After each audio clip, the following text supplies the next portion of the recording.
Telling the stories of entrepreneurs and how they overcame the struggles and challenges to get where they are today. This is Believe in the Entrepreneur with Joel Sandoval, CPA.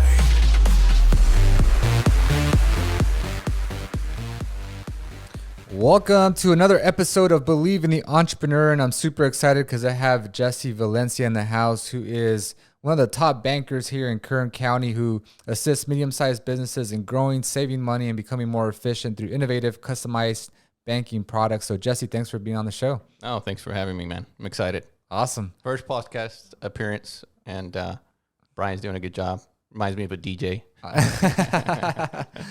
Awesome, man. Well, Jesse, for those that don't know you, obviously, why don't we take it back to how you got into banking? What made you even interested in this career? That's a good question, man. I kind of just fell into it. Thinking about it, I kind of just fall into a lot of things growing up. But yeah, I just fell into it. I was high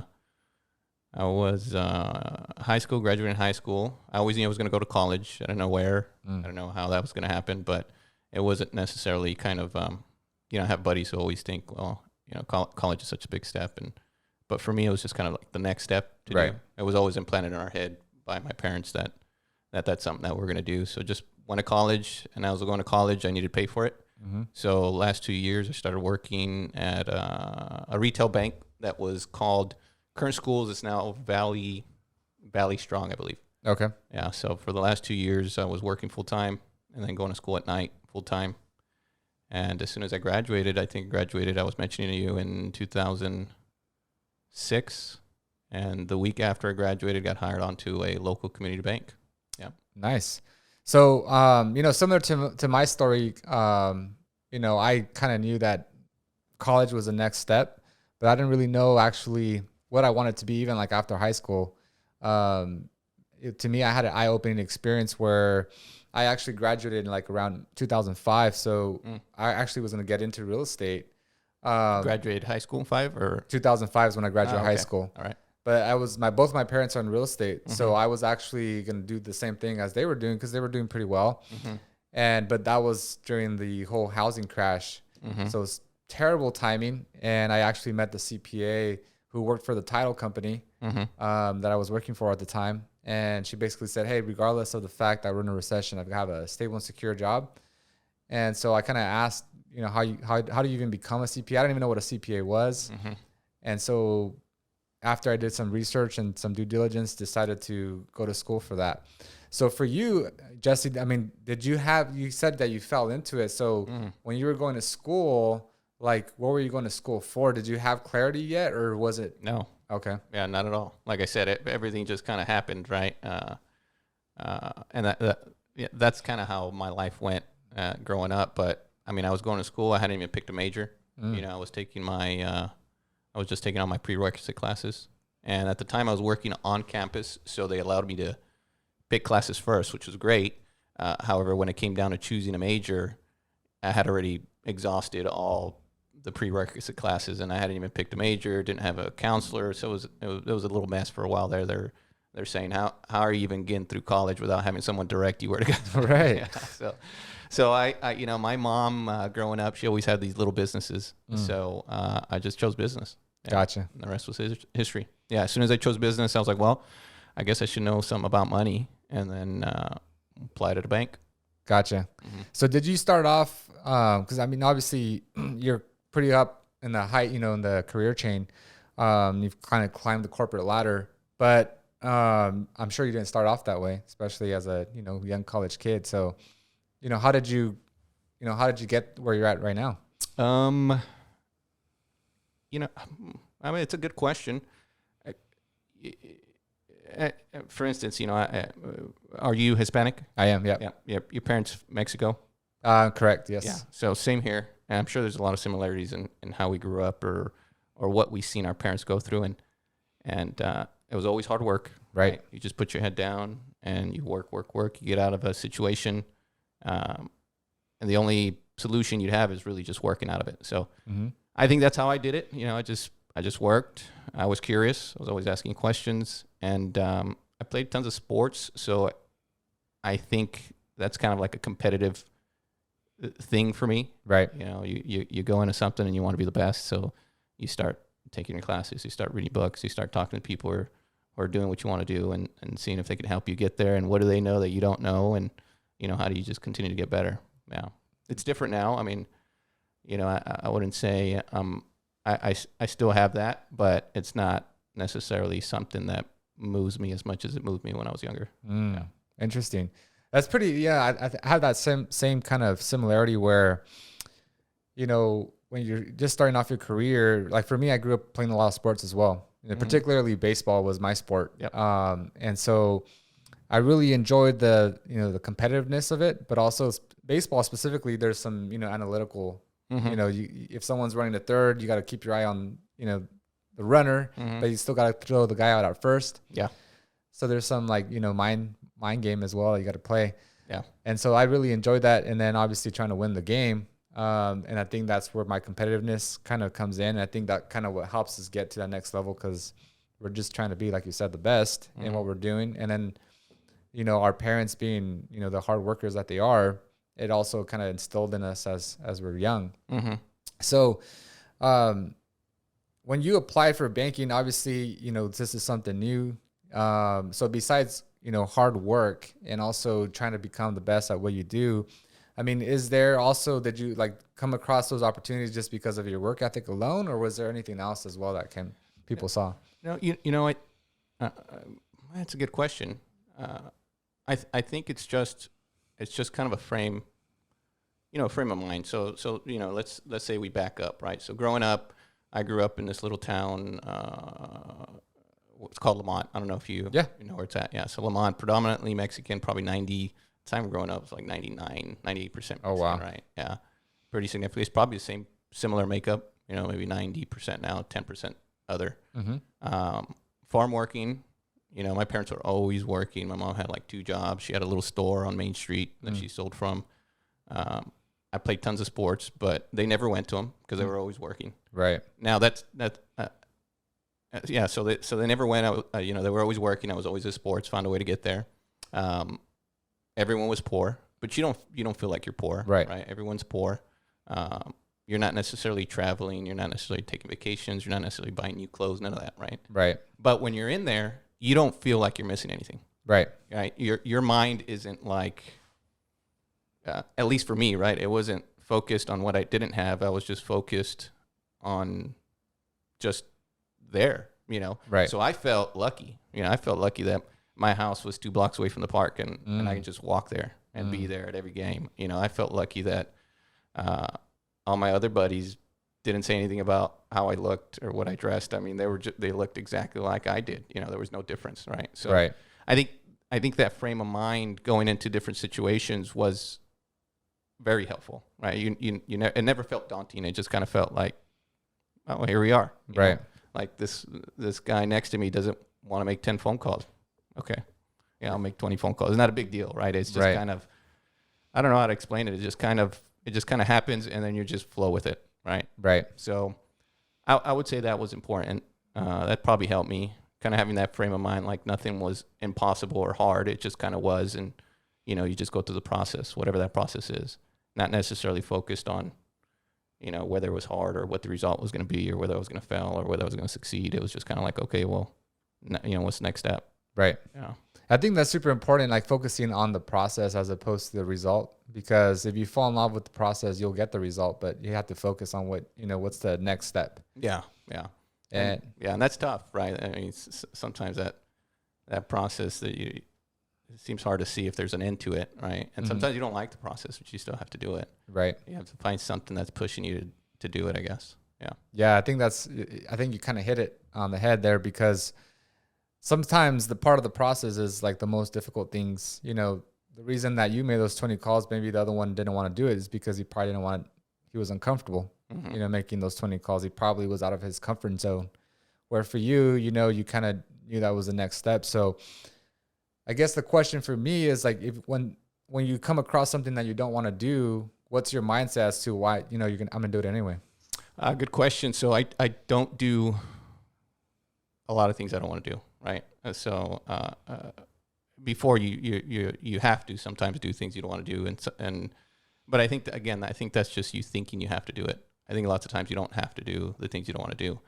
I think where you have to start with is what you really want, and more importantly, why you want it, right? So if you truly understand why something is important to you or why you want it, you're going to do the hardest things, right? And even if sometimes even though you know the why, you'll still get stuck a little, and then you just think, okay, well, if I don't do it, what's the consequence of me not doing it, right? Right. So that's how I get through the stuff that I don't want to do if I have to do it. Right. But lots of times I look at a lot of stuff and I'm looking through it, and if I don't want to do it, lots of times I really don't have to do it. I just, for whatever reason, your mind tricks you to think that you have to do it when you really don't. Yeah. Now, when you don't have to do something, are you delegating or? Yeah. Okay. Yeah.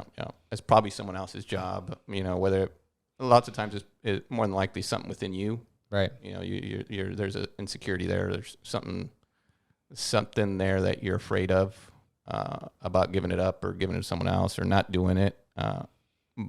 But you just have to look at why you're doing what you're doing and what's the most important task you should be doing, and then just do that. Right. Yeah. And I think what you said, knowing your why, right? Because like for me, when I started my firm, and also knowing like why it's so important to you. Yeah. Because when I started my firm, like I started off as a solo tax practitioner. I was literally doing everything from, answering phone calls to even, being the janitor in my office when I was in a small 300 square foot office. So like I pretty much wore every hat. And so my goal, my why was, okay, how can I have this business run without Joel? Like, how can I have it run where they see the firm, they don't see me?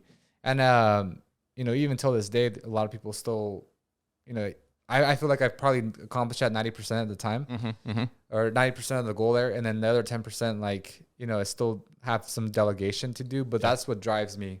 And it's trying to figure out where, how can I get this business to run 100% without me? And that was my why. And then obviously I have a family that I have to support and that I have to maintain, and, making time for them as well. That's one of the reasons I wanted to delegate, was because if I'm stuck here in the office working 24/7 in order to pay the bills, when am I going to have time to spend time with the family? Yeah. So what was your why, that you wanted to grow? Yeah. I mean, if you're asking me that version of Jesse, what was his why? It was probably superficial, right? It's probably cars, house, money. I don't know. Yeah. Probably not important stuff, I would say. But either way, whatever that why is, it's uniquely yours. Right. So it doesn't matter how superficial, I guess it is, as long as it's important to you at the time, then that's all that matters. But it is, I would say, what drove me then doesn't drive me now. I would say I don't work as the way I used to work. And that's neither good or a bad statement. It just is. Yeah. It's interesting how our drivers change, right? Yeah.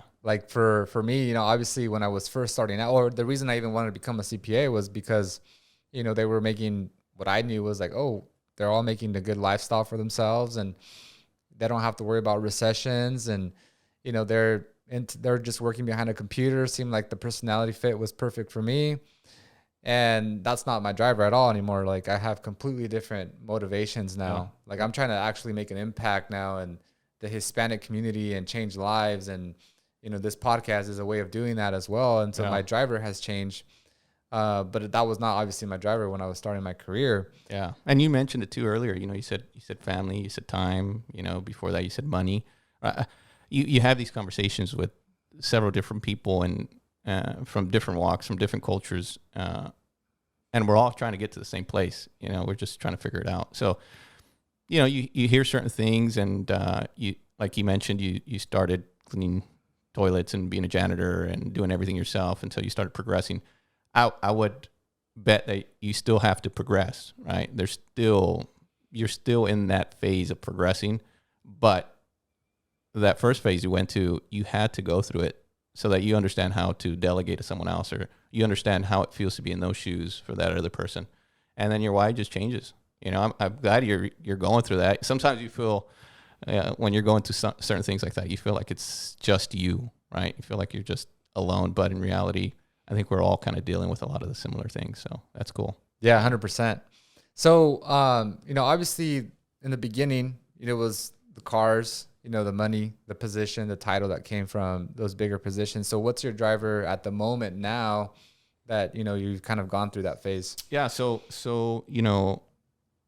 I would say that. So, when I was growing up, we didn't have money, right? And you would see these other people driving great cars, and you would think, well, they have money, so that's important.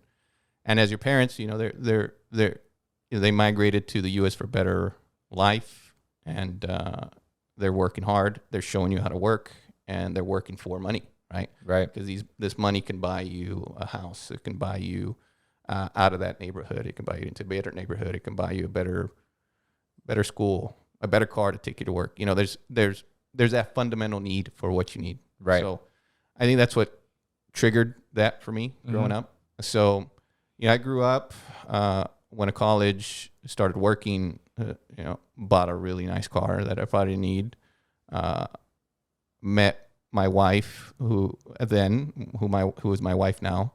And we bought a house probably too big than what it was a 4-bedroom home, 2 stories, and we had no kids. And we're thinking, well, we're going to fill it, we're going to fill it with all these kids. And then we buy her an SUV fully loaded because we're going to have kids. So we better be ready for the kids. I'm not even sure how long we were in that house, maybe six years. And on year 6, we had our first kid. Really? Yeah. Oh, wow. Yeah. So it was just things like that, So when I was working at the bank, the way that I think the way that I think a lot of people get good at what they do is just repetition, volume, right? So I worked a lot. So similar to how I did it in college, where I would work during the day and then eat something after work, and then go to school at night and do that full time, and then get out of school and then go to the library to study, and then get out of the library and then go to the gym. It was similar process for me at work. So then I'd go to work, I'd break, when I was already doing this on my own. So you usually start in commercial lending, you'll start as a credit analyst, then you move into some sort of workflow manager, like a portfolio manager. Then you work into like a junior commercial loan officer, then on your own, and you have to build your own portfolio and or get your portfolio seeded by a senior guy. Will break off some of his portfolio so you can start your portfolio, right? But when you're on your own, you're on your own. So technically, when I went on my own, what I would do is I'd break it up into shifts, similar to how I would do in college. So during the day, I would answer my phone calls, delegate a lot of the customer service issues, move my deals forward, and then I would have my appointments in the afternoon. So noon comes, and then I'd have maybe 1 or 2 appointments in the afternoon. Then after that, I'd take another break.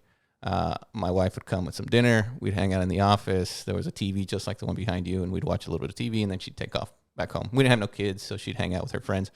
And then the second half of that, which would be another 4 hours, probably between, 6:30 to like 10:30, I would underwrite loans. So any loans that needed to be underwritten, I would underwrite it. And that's really the only way I can find the timing of continuing to grow the portfolio and then also getting the deals that I needed to get done, right? So it was just that. And then now it's different. So there was I think if you look back, there's a lot of clues that are making you the way you are, right? So whether it's sports and practicing every day so that you'll have the opportunity to hit the ball on that one situation, right? So it's like going to work and making all those phone calls or learning how to do this just so that you have that one opportunity to when you talk to that client. Right. Same thing with school. You're going into school and they're teaching you this stuff on a daily basis, sending you your homework so that then at the end you'll take that test and everything depends on that one test. But the practice that came before it, right? The process that came before it, the grind that came before it's really leads up to that one moment. But I wouldn't say that that's led my why. So during this whole situation, you're seeing what's happening, right? You're seeing your parents' work. You're seeing the steps you're going through. But I think there's also catalysts that happen in your life. I think there's certain situations that'll click certain things. So for me, I've had both my parents pass now, and yeah, I still get a little choked up about it. But my mother, who was very, very important to me, she passed at a I would say young age for someone like that, and she was always working because one day she would think, I'm gonna have time with my grandkids, and we didn't have any kids at the time. My siblings didn't have any kids. I didn't have any kids, and she was always working hard. Right? Didn't go to my games, but you see that. Right. You're okay with that because you know that they're working for a better life of you.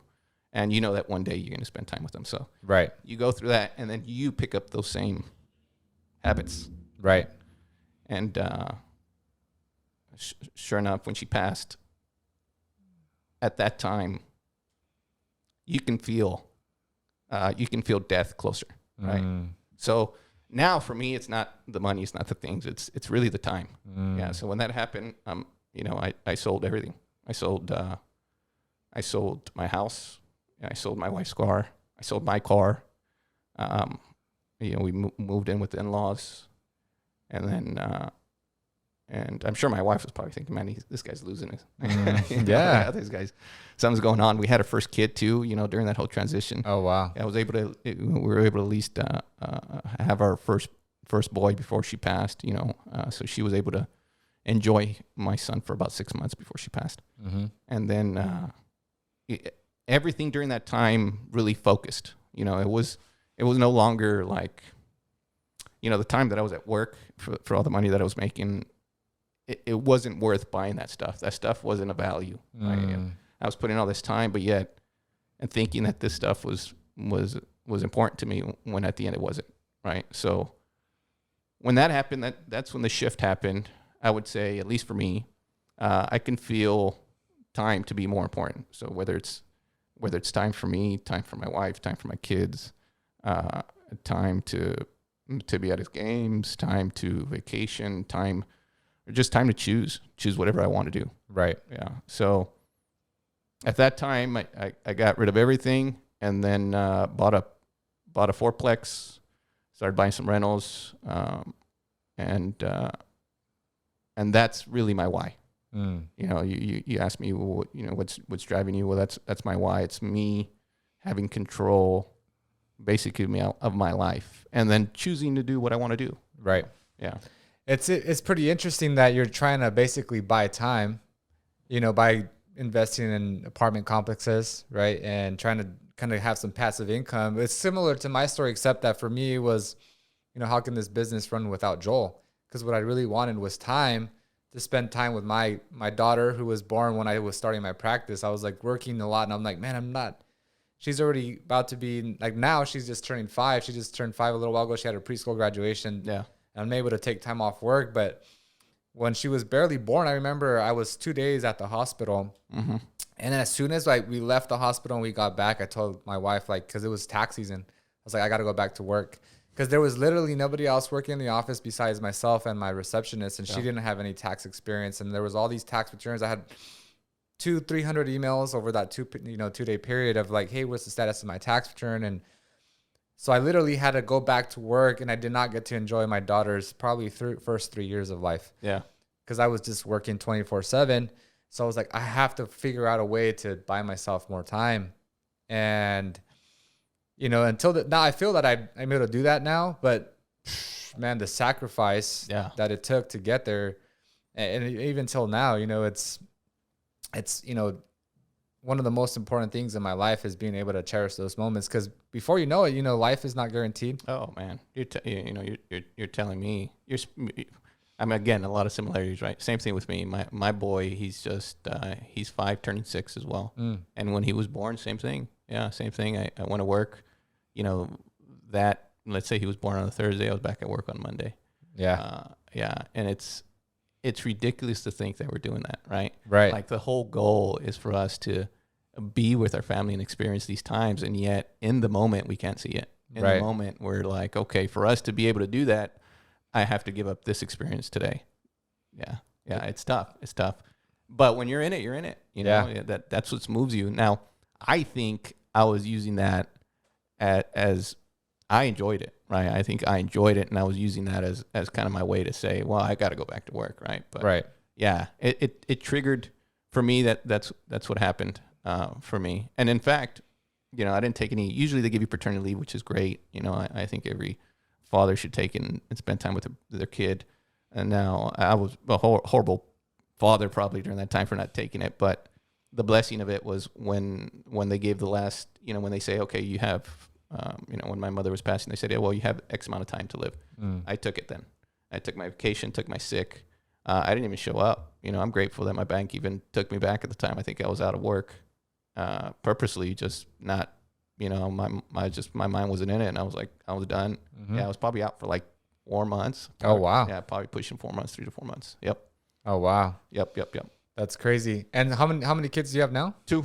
2 kids? 2. Yep. 5-year-old, and I have a 1.5-year-old turning 2, baby girl. So oldest is a son, and then my daughter, 1.5. Nice. Yeah. Nice. It's so interesting that like for example, one of my mom's regrets, because, you know, like, again, we kind of start to follow our parents' footsteps in a way. And so like my parents, they worked really, really hard. And until this day, like my mom still works really, really hard, but she enjoys, you know, her coworkers and stuff. But she tells me, like, oh, one of my biggest regrets is not spending a lot of time with you when you were growing up. And for me, like, you know, I still have my parents, thankfully. Blessfully, you know, I'm just blessed in that way. But I'm like, hey, you were such a great example. Yeah. You know, the reason that have the success that I have now is because of your work ethic that you led by example. And I honestly don't think I would be who I am if it wasn't for me seeing, like, you know, the sacrifice that you're putting for our families. Yeah. For my family. And it's like, you know, I was able to, you know, my mom always made an effort to take us on a vacation once a year. And those were probably the happiest times. Like I remember, you know, being a kid, 5, 6 years old. And I remember my parents, hey, choose whatever, you know, Mickey Mouse you want. Yeah. That was like a highlight of my whole year. And it's like, I knew that my parents had to sacrifice, you know, work and put a lot of, you know, time and energy in order to make this happen. Yeah. And so I was like, hey, you were an example, even though you probably didn't realize it. Like you actually did a lot for me. Yeah.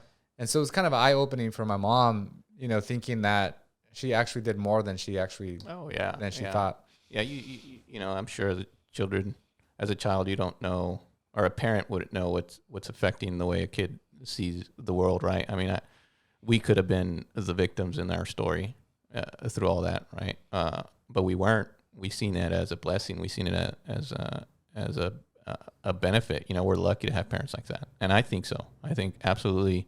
100%. And not even arguing, and you know, you don't want to argue with a Mexican mother, but I would tell your mom, you know, it's not even a regret. You're still here.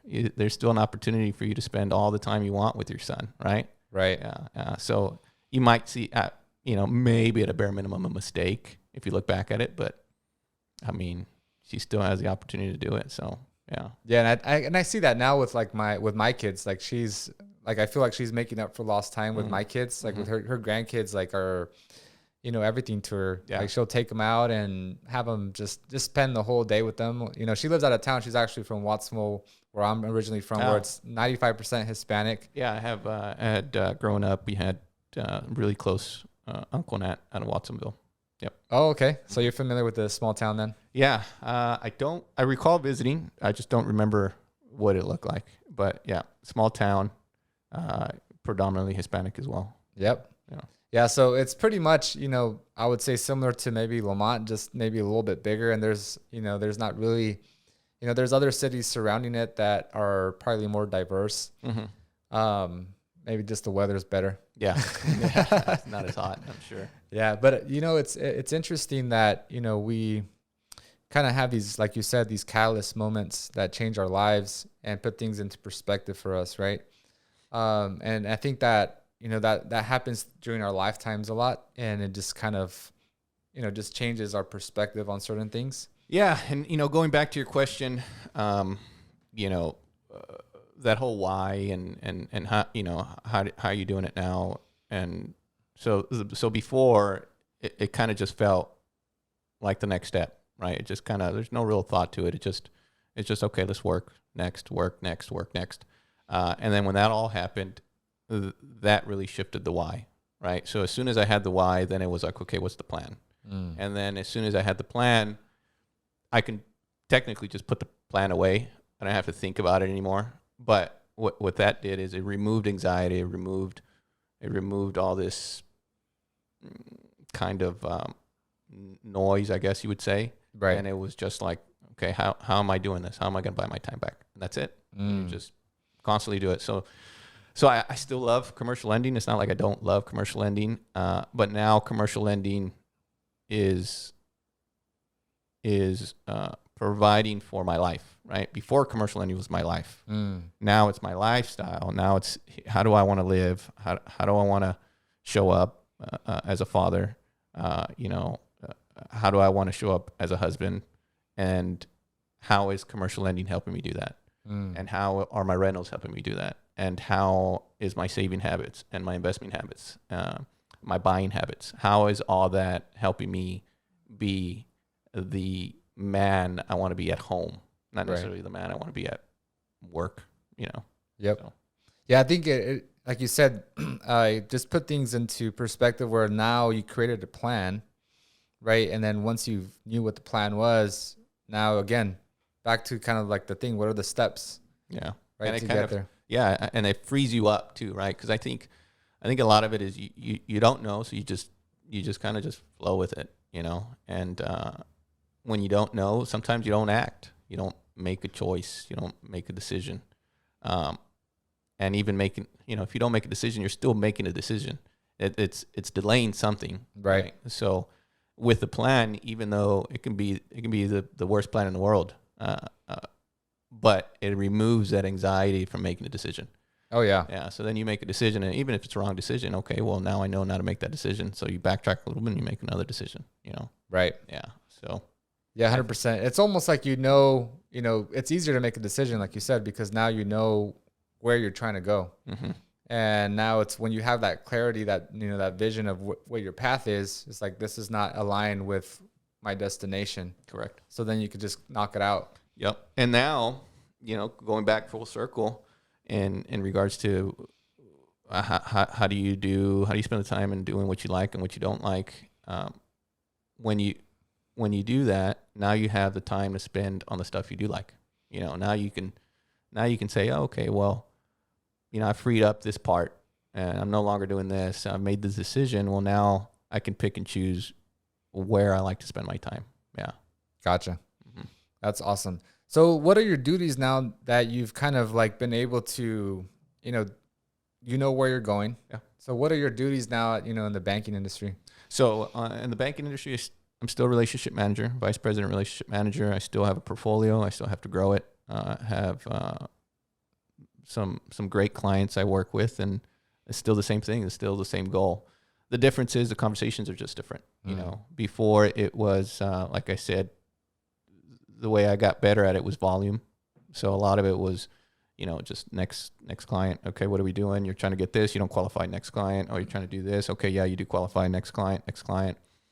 Now it's more like, it's like this conversation. Why are you even doing it? Do you even know why you're doing it? What kind of return do you actually want? When you're in business, a lot of times you're not even thinking that. You're just thinking, I need to buy more of this because I need to increase my revenue. But do you actually know whether that thing is providing you a good margin? Do you actually even know what kind of return you're getting on that if you do buy it? What if you buy something else? Would that give you a better return? Those are conversations we're having now. Gotcha. And what's allowed me to do that is now I'm attracting, or at least looking for, those clients that have those conversations. So they're a little different than different clients. Now, there's also not, I would say there's more clients just pushing transactions and less clients actually sitting there and thinking strategically, what are we doing? So there's just less clients that I'm dealing with, just probably a little larger. Right. So it's easier. You're able to spend more time with each client, a better experience, better conversations. And it kind of fits to my mind, which is, kind of like a how do we structure this? How do we figure this out? How do we solve this problem? Not necessarily, how can I lend you money? It's how can I be your capital partner? How can you pick my brain to determine whether that's the right decision or not? Right. I think that's pretty powerful. It kind of goes, it's pretty aligned with my story as well, because, I quit my 6-figure job as a CPA to start my practice. So I went from 6 figures to 0 figures. So I was like, any client, I wanted to take any client, and I was just trying to chase, the next sale, which ended up being a huge mistake, right? Like now we have a particular persona that we're looking for. Yeah. We have a particular, size of revenue that the business client needs to have. There needs to be a certain level of communication that we expect. Now we know exactly who we want to deal with. Yeah. And so once it's just having clarity. Yep. And it's not even like, it's not like you're trying to position yourself as if you're something different, right? I don't know how to explain it. I'm not sure if I'm explaining it correctly, but it's not like you're saying, I cannot work with anybody, right? That's complete opposite, because I'll work with anybody. If anyone sends me a referral, I'm going to work with them. The thing is, for you to get the best value out of me, here's where I feel that I'm uniquely different and I can help you the most. And that person that can use me and use me in the best way possible looks like this. So, and you have to be comfortable with that, right? At first I wasn't comfortable with that. I wanted to help, stores from Lamont that were wanting to make money to feed their family and grow. That to me, that was me going into banking. And it still, to a certain extent, is, right? I still love to see a small company get to a big company. The problem is that my mind or the way now that I like to do it, it's better fit for a different client. Right. Yeah. No, it makes sense. Yeah, because you just have a certain skill set, like you said, that you can provide value at a much different level. If you had a particular persona. Like I think you mentioned here that you deal with customers with annual revenue of $5 million to $55 million in revenue. So obviously it's going to be a sophisticated, business owner, more than likely entrepreneur, investor, who probably has already obtained loans in the past. It's not their first rodeo. Yeah, and you see, and you probably see this as well too. In commercial lending, there's just tons of regulation, right? And it's only going to get more regulation. There's never going to get less regulation. So same as taxes, isn't it? Right. Different administrations always come in and try to say, "Oh, we're going to clean up the tax regulation," but it always gets more tax regulation. Right? So it's just becoming more difficult. So we'll get clients and absolutely love them, right? Great, hardworking individuals, started from the bottom, worked their way up, didn't borrow, found a way to manage their receivables and collect their money at a good pace so that they can continue to reinvest and grow and grow and grow. So they did it the hard way, the 10, 15-year road. Wow. No leverage. I want to help you, but your financials are bad. And why are they bad? It's because they never had anyone to help them, right? So I'll still take on those clients. I'm never going to I'm not going to lend to them then. I probably won't lend to them until 5 years, but I'll take those clients and move them into a position to where I can lend, right? The clients, I guess, that are difficult are the ones that come in and they say, "Hey, this is an idea. Here's what I want to do, and can I have some money?" That's not a business. Now you're asking me to be an investor, right? Right. How much money do you got in it? Oh, I don't got anything. That's why I'm coming here to ask for your money. Well, yeah, there's a different mindsets of clients. So what you realize is that certain size clients are already past that, and they're needing direction in a different avenue. And your experiences through work or life, and I would argue that it's mostly life. What you've gone through, what you've experienced is really what's going to help certain clients in certain sizes. Yeah. Gotcha. So, I mean, yeah, because I would imagine if someone has a business of this size, 5 to 55 million in revenue, they probably, already have financials. Yeah. They probably have a CPA that they're working with. It's not going to be, compared to someone that is between 0 and 5 million and hopefully they have financials, if they're even working with a CPA, most of the times they're not. Yeah. And so this is like completely foreign to them. But 5 to 55, they kind of, they've probably already gone through that road. So what are those conversations like? Like, what are the skill sets that you're providing to these business owners that are up, at this level? Oh, I would just say kind of talking about stuff that they're probably not thinking about, or maybe it's in the back of their head, but they just haven't articulated it. If I was to give you an example, a recent example, I'm talking to a client who has several locations, a multi-unit operator, right? And he's a professional guy. So if you think of professional guys, like a doctor, dentist, lawyer, CPA falls under that, right? So it's a professional business, multi-unit, and he wants to continue to grow. His goal is, hey, I want to double the size and then eventually sell to a bigger fund or something. Right. How do we get there? Oh, well, let's talk about it. What kind of return are you getting in your current location? Oh, I haven't thought of that. I'm probably getting X return. But does he have his numbers exactly it? So that question might trigger him to figure out his numbers, right? What kind of return are you looking for? What's your criteria? How do you know it's a good location? How do you know it's a good time to buy? How do you know this? How do you know that? And then we start talking through it. And then we'll talk, I've been talking to him almost every other week for like the last 2 months, just about different topics. So we'll talk about the economy. What are you thinking? What do you think's happening?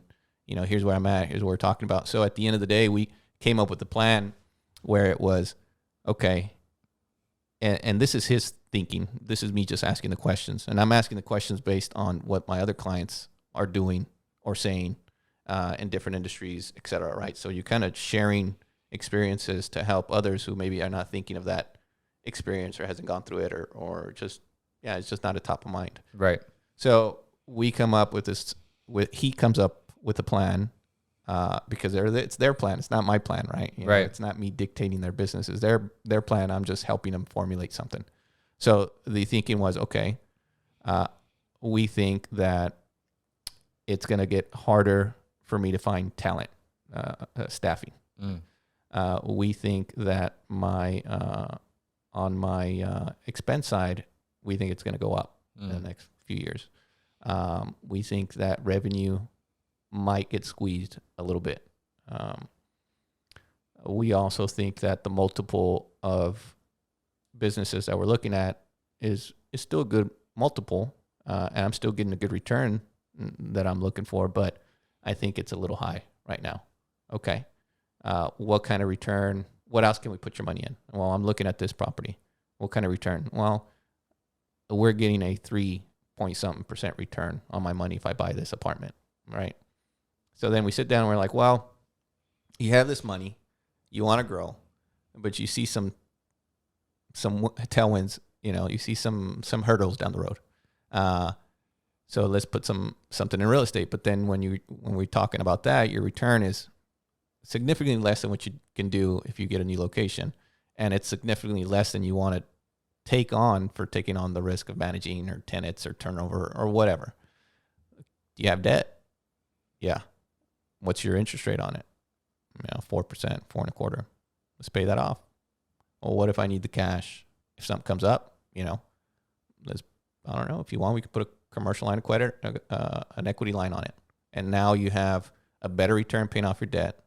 You're lowering your fixed costs. So even if your variable expenses go up, you're still improving your position today for a future issue. And you still have access to capital if you need it, if times turn. So the conversation comes to me with grow. Nope. Real estate, buy. Nope. To actually paying debt down. Wow. Right. So those are the conversations we're having with different clients, and we're talking through different scenarios. And I love that. That plays right up my alley. And we'll plan out 2 or 3 years. I have another client too that he's actually buying. So it's not like it's a one. If it's one, this glove fits everybody. Right. So it's uniquely theirs in that situation they're doing. Now this client, great guy, no leverage, very low leverage, buying locations. Again, this time it's real estate, but it's for his company. The return is good, but it's more of a long-term play. right? What he sees regulatory wise in certain areas of town, and whether he can get it later or not. So we're moving on it, right? So there's different situations on it. It's just not money or return. It can be future play. It can be economic. It can be regulatory. Yeah, those are the conversations we're having. Got it. Yeah. And those are fun for me. Yeah. Right? That's where I think I'm adding value, as opposed to just getting a client and saying, hey, your ratios are off. Your debt service coverage isn't covering. You don't have enough cash. I don't know. You got bad credit. Right. Yeah. That's I think anybody can do that. Right. Yeah. There's a lot more. It's very, very strategy based. Mm-hmm. Right. A very strategy based approach where, what are your goals? That kind of when we start our new relationship, it's like, well, what are you trying to, what do you want out of a CPA? Yeah. What is it that you're trying to accomplish in your business? Are you trying to pay less taxes? Or are you trying to improve your accounting operations? Are you trying to increase your cash flow? Are you trying to, pay off debt? Yeah. Everyone has different goals. And so once we know the goal, it's like, all right, well, let's find the roadmap to get there. And I would say not everybody does that. So it's good that you're doing that. And you're setting expectations up front too, right? Right. I mean, I'm sure you guys, just like bankers, something wrong happens. 1 year, your guy pays taxes. What the hell are you doing? Right? Yeah. Yeah. Same thing here. You can't give me this loan, but it's because we just didn't sit down. We didn't set the expectations. We didn't put a plan in place. Right. Yeah. Good.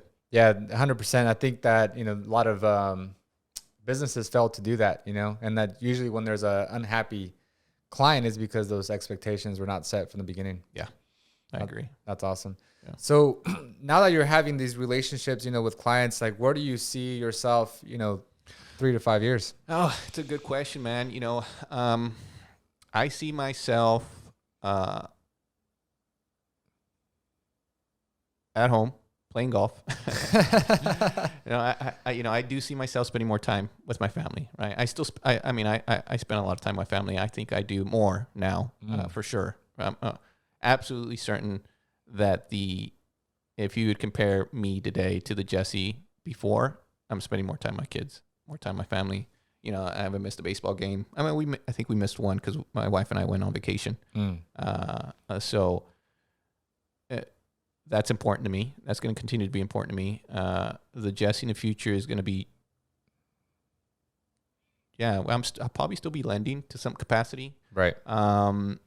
What's good about these conversations that I have with clients is they're now looking at me as a partner. Even to the point where they're asking me to do something with them. But there's a conflict of interest there. Right. And doing that with any of your clients. So maybe I no longer lend in the capacity of a institution, and maybe I lend under my own capacity. Or maybe I grow a team and lend more now that I have the time to do it. Right. It just depends. I don't know where life is taking me. I really don't. I just know that I like dealing in strategy type stuff. I like putting structures and deals together. That's kind of why I also enjoy my personal portfolio, because it's another problem to solve, and you're putting deals together, and you're convincing people to do things that are a benefit to everybody. So I think for me at least, I think I will continue to build my side of it, my personal side of it, whether that's passively lending or passively buying real estate. And then on my career side, either continue to lend under a great bank, and the bank that I'm working for is a great bank, so I can't say anything bad about them. Or maybe I do something different under my own umbrella, I guess. Right. Yeah. Now, for someone that values family, right, and values time, do you see yourself because you're also having this very deep strategy conversations with clients, and it seems like you also get you enjoy that, that process that you're having. So do you see yourself at all retiring from this industry that you've been in so far? Like for me, for example, I love spending time with my girls. I have 2 daughters with my wife. But if you ask me, because I could probably retire now if I wanted to, you know, I have enough investments, but I'm like, I still have that, you know, I have a big impact, a big why as to why I'm coming to work, which is not related really to my family. Now it is going to, you know, benefit them indirectly from, you know, the investments that I'm making, whatnot, and the legacy that I'm going to leave behind. So, you know, do you see yourself kind of like, hey, you know, now now that I have enough rental income or enough passive income, I'm not going to work. I'm just going to spend my 24/7 with my family. Yeah. You know, you know, it's a good question. I've been thinking about that, right, a lot lately. I don't know. I don't think so. I'm not wired like that. I think more than likely what's going to happen is I'm going to have even more freedom to do even more of what I want, right? So either that turns into a team for me that does everything I don't want to do, right? And then now I'm just doing what I want. Or it turns into something else. But I think I'm, you know, because if you think of lending, it almost translates to anything really. You're finding a way to bridge a gap from where you are today to where you want to be tomorrow, right? Right. You're providing capital, and you're talking about how you're deploying capital currently. So it's not necessarily for me at least. I'm not transacting certain things. We're really talking about how you're using money, how you're investing money, how you're getting return in your money, how to leverage money so you can continue to get to where you want to go. So I don't think I'm going to stop having those conversations. Whatever capacity I decide to go forward, I think that's just going to continue to be normal. Right. Yeah. Just more of it. Right. And now I talk about it while I'm at work, but I think that if I get to the point to where, you know, I say, yeah, well, do I stop or do I do more? I think now I'm going to be just doing it all the time. Right. Yeah. Yeah. But I have the choice to do it. I have Right. the choice to pick exactly what I want to do, however long I want to do it. And at the same time, I think my family will benefit from it too, because now it's not necessarily me having to go do this, right? Now it's I want to do it. So I'll be happier at home. And if I don't want to do it that day, then I don't do it that day, you know, and the kids will benefit from me staying home. I don't know how long. I mean, you know, if I'm at home, I think my wife would say, well, get out, go back to work. So Yeah.